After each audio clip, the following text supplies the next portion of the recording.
मनीष गर्ग। खबर नई दिल्ली। आज पूसा, नई दिल्ली में आयोजित राष्ट्रीय कृषि सम्मेलन खरीफ अभियान 2025 में राज्यों के उप मुख्यमंत्रियों व कृषि मंत्रियों के साथ खरीफ की बुआई से पहले कृषि एवं किसान कल्याण मंत्रालय की तैयारियों व रणनीतियों के बारे में विचार विमर्श किया। किसानों को उन्नत किस्मों के बीज और खाद समय से पर्याप्त मात्रा में उपलब्ध हो, साथ ही उन्हें तकनीक, नवाचार और सरकार की योजनाओं का लाभ मिले, इसके लिए राष्ट्रव्यापी अभियान चलाया जाएगा, जिसमें वैज्ञानिक, कृषि अधिकारी और विशेषज्ञ किसानों के बीच पहुंचेंगे। आदरणीय प्रधानमंत्री श्री नरेंद्र मोदी जी के नेतृत्व में केंद्र सरकार द्वारा बीज से लेकर बाजार तक किसान की आय को बढ़ाने के लिए अनेक कदम उठाए गए हैं।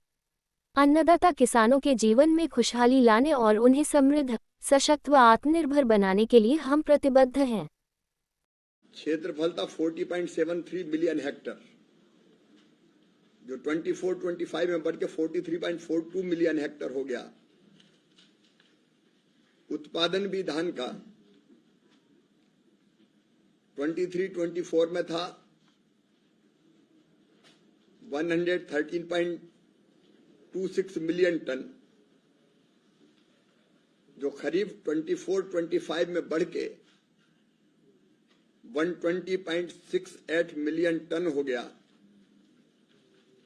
इसी तरह खरीफ में 23-24 के दौरान मक्के का क्षेत्रफल 8.33 मिलियन हेक्टर था, जो 24-25 में बढ़ के 8.44 मिलियन हेक्टर हो गया।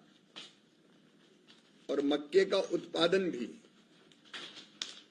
23-24 में 22.25 मिलियन टन था, जो 24-25 में बढ़कर 24.81 मिलियन टन हो गया। पिछले वर्ष की तुलना में कुल खाद्यान्न क्षेत्र में 3.8% वृद्धि हुई, लेकिन उत्पादन में 6.81% वृद्धि हुई। विपरीत मौसम के बावजूद भी हमारे खाद्यान्न का उत्पादन लगातार बढ़ रहा है।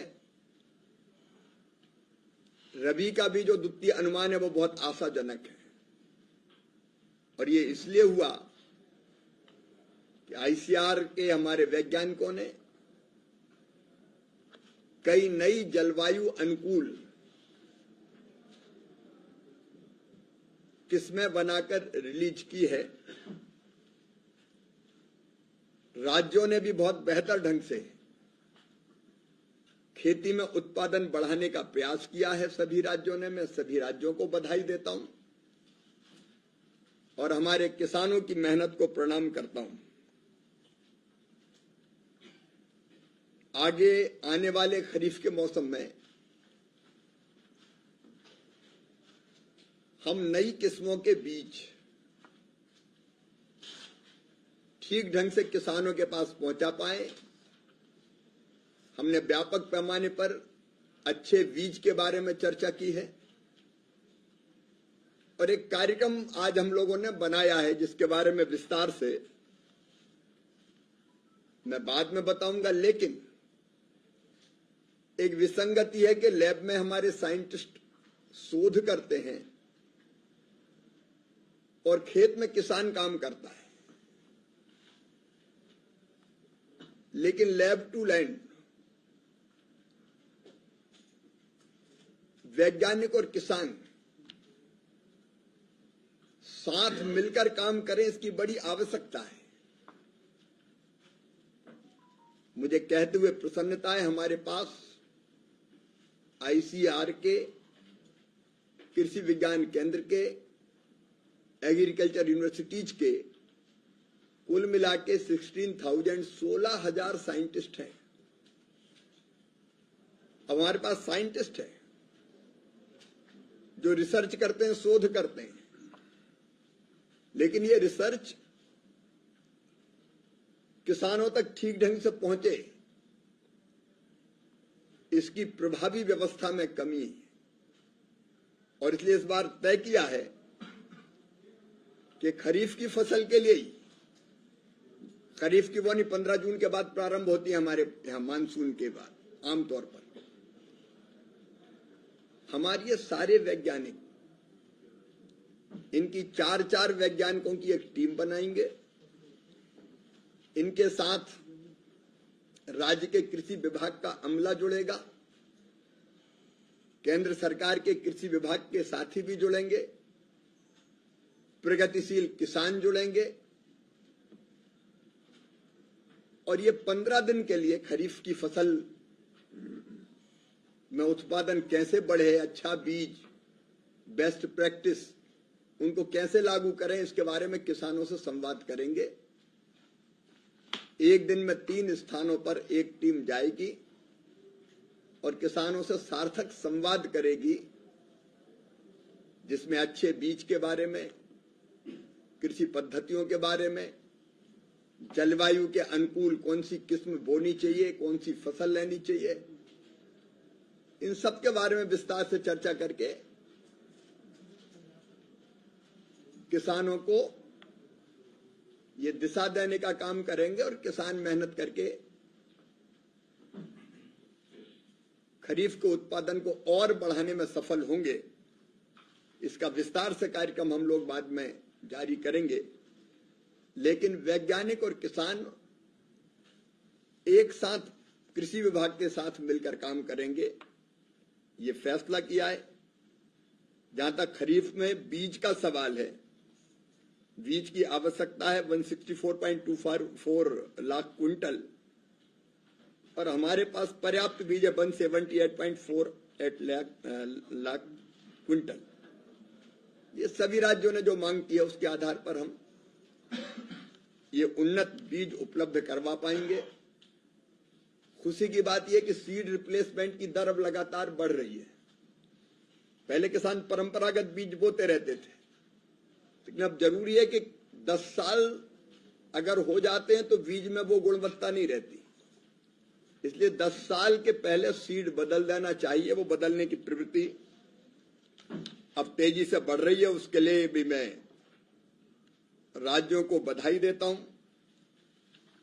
आज हमने खाद की उपलब्धता पर चर्चा की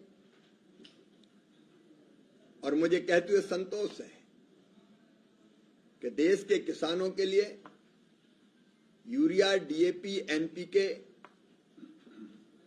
इत्यादि खादों की जितनी जरूरत है उसकी पर्याप्त व्यवस्था की गई है। मैं प्रधानमंत्री जी को, भारत सरकार को इस बात के लिए धन्यवाद देता हूं कि अंतर्राष्ट्रीय बाजारों में खाद के बढ़ते हुए दाम के बावजूद भी सब्सिडी देकर किसान के लिए खाद की कीमत नहीं बढ़ने देने का फैसला किया है, जिसका लाभ हमारे किसानों को निश्चित तौर पर मिलेगा। अभी खाद की कुल आवश्यकता इस बार खरीफ 25-26 के लिए 362.60 लाख मीट्रिक टन है, जिसकी व्यवस्था कर ली जाएगी और खाद को स्टोर करना शुरू कर दिया है। तो लगातार इस दृष्टि से इस दिशा में भी काम चल रहा है।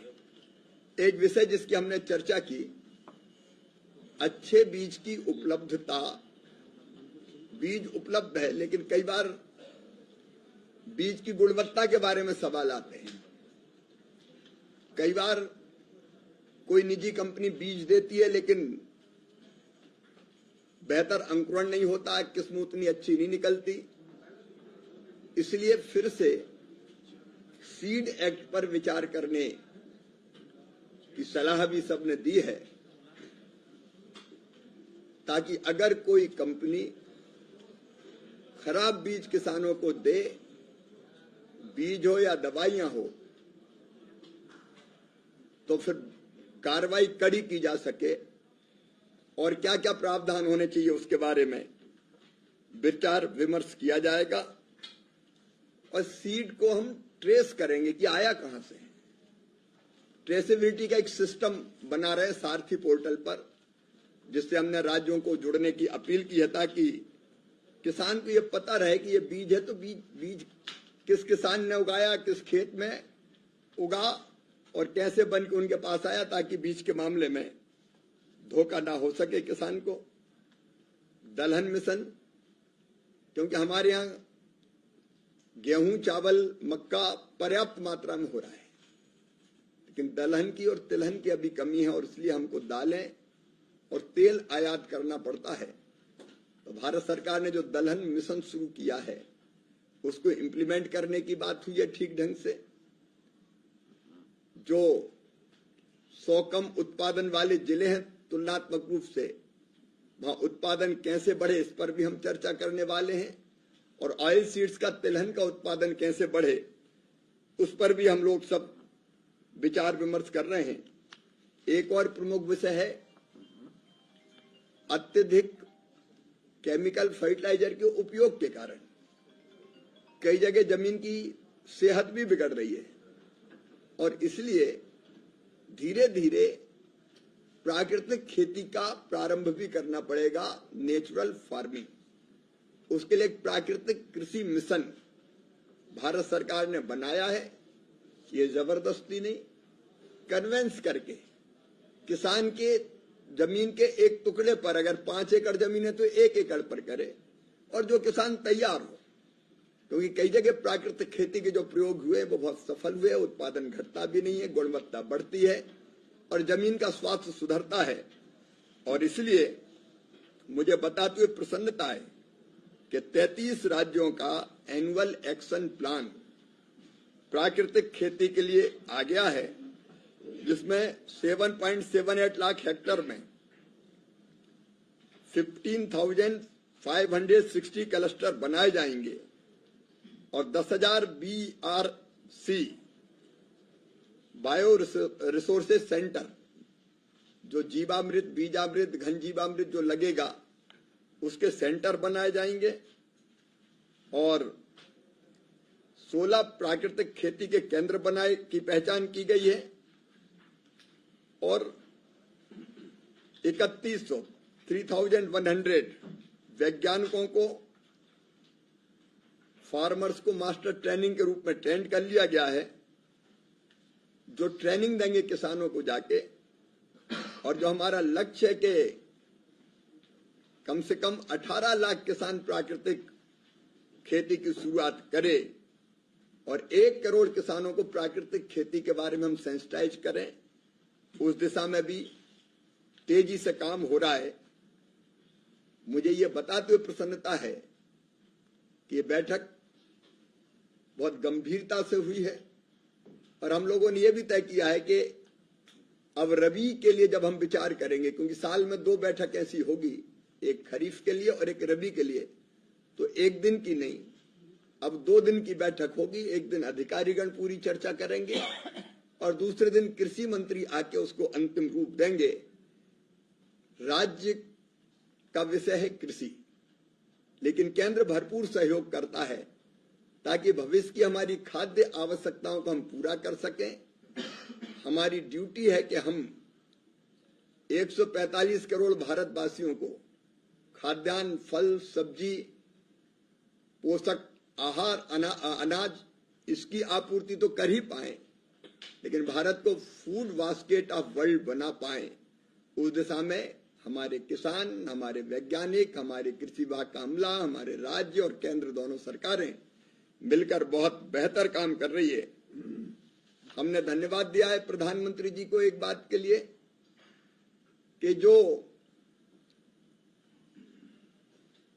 भेदभावपूर्ण सिंधु जल समझौता किया गया था, सिंधु जल संधि, जिसमें 80% पानी पाकिस्तान के हिस्से में और केवल 20% पानी भारत के हिस्से में, उसको रद्द किया गया है। इसके रद्द करने का लाभ भारत के किसानों को मिलेगा, विशेषकर पंजाब, हरियाणा, राजस्थान, जम्मू कश्मीर, हिमाचल प्रदेश, लद्दाख, यहां के किसानों को सिंचाई के लिए अधिक पानी मिलेगा, और अधिक पानी के कारण खेती योग्य भूमि भी बढ़ेगी, उत्पादकता भी बढ़ेगी, बाढ़ नियंत्रण जैसे काम भी बेहतर हो सकेंगे और जल विद्युत परियोजनाओं के विस्तार से किसानों को सस्ती और स्थिर बिजली भी मिलेगी, जिससे निश्चित तौर पर उत्पादन बढ़ेगा और हमारे किसानों को निश्चित तौर पर लाभ होगा। मैं एक बार फिर सभी राज्यों को बधाई देता हूं। किसानों की खेती को फायदे का धंधा बनाने के लिए और खेती में उत्पादन बढ़ाने के लिए सभी हमारे कृषि मंत्री, मुख्यमंत्री बहुत बेहतर काम कर रहे हैं और केंद्र और राज्य मिलकर लगातार आगे बढ़ रहे हैं। धन्यवाद।